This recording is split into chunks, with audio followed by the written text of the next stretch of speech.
Hey guys, so finally decided to buy the upgrade head for my LTS-03C, the KO MPM Bumblebee, which are those heads over here. So if you may or may not know, those heads are actually released after this original release from Legendary Toys called LTS-03C. The head came with the later release and is compatible to not only this KO version but also the original MPM-03 version and all of its KO variants that is at the same size.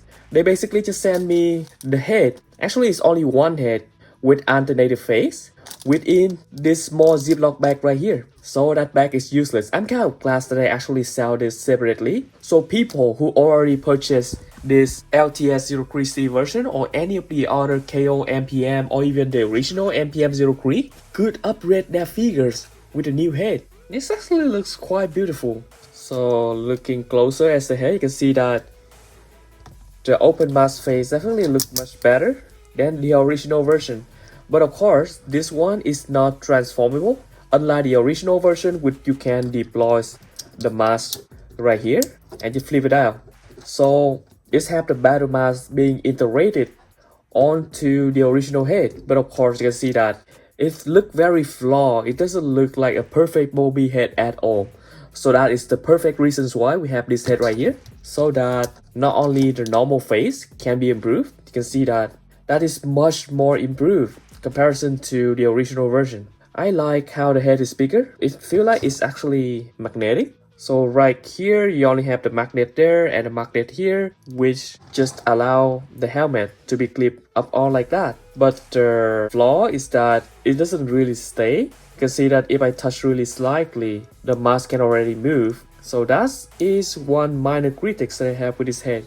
But at least it looks perfect. As long as you don't touch the head, it should be perfectly in place. And the mold is much better than the original one. And those are very bright painted blue eyes. Look a little cheap though, just for the paint, but I guess it's still acceptable. And here are the battle masks. I definitely think the battle masks look better. So we basically just take this off. It's just on magnet. And this we also have another magnet right inside there for the face mask and just basically put it on like this. And that is the battle mask. This mask is actually better because even when you move it a little, I feel like it will come back in place. The magnet is stronger than the other one. And even if we touch it a little, move side to side, it doesn't look that awkward comparison to this head. When it's moved side to side, it will look really awkward. So the battle mask head definitely is the better option between the two. And for this, I look at this already and it's only have the clip on like that. So I would guess that there's a shrill right there inside the head. So basically just take off that shrill and then replace the head on. So for this, we basically use the screwdrivers and just go in there and just take off the screw on the head.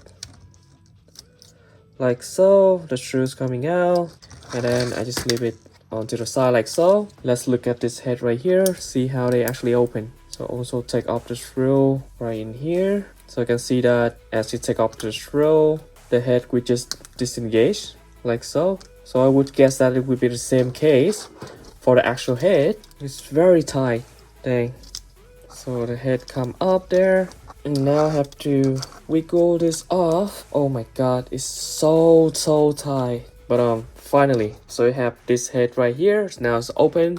And we can put this new head on. Slide this in first. Oh my god, this is also really tight. Not as tight as the other one, but it's good. It's like one slide in and then put this on and then just slide the head in. So this part will face forward like so. Then now I put the screw back on like so. Just hold the other side so that the screw doesn't come out. And that's it. I have to say that this head seems to have smaller range of articulation. It doesn't really look up that far, but at least it does look better. Now that just look freaking awesome. Oh my gosh, this head makes all of the difference. And with this head, we just do some quick panel line touch up. I'll just touch this up a little.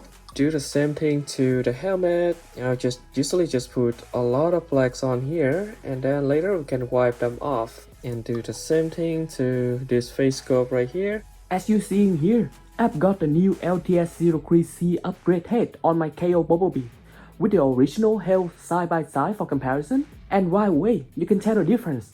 The new head just looks more accurate in shape, proportion, and overall presence. As I rotate the figures, it becomes even clearer. The head sits more naturally, the silhouette feels cleaner, and it flows better with the body. The original is not bad, but next to this, it definitely looks a bit off and definitely outdated. This is not a small upgrade either. It genuinely elevates the whole figures and make it feel closer to what the MPM-03 Bumblebee should have been. Now next to my MC003F, the KO30 Optimus run with its upgraded head. The difference is even more noticeable. Together, they look way more accurate and display much better as a pair. It really shows how much a new head sculpt can transform the figures.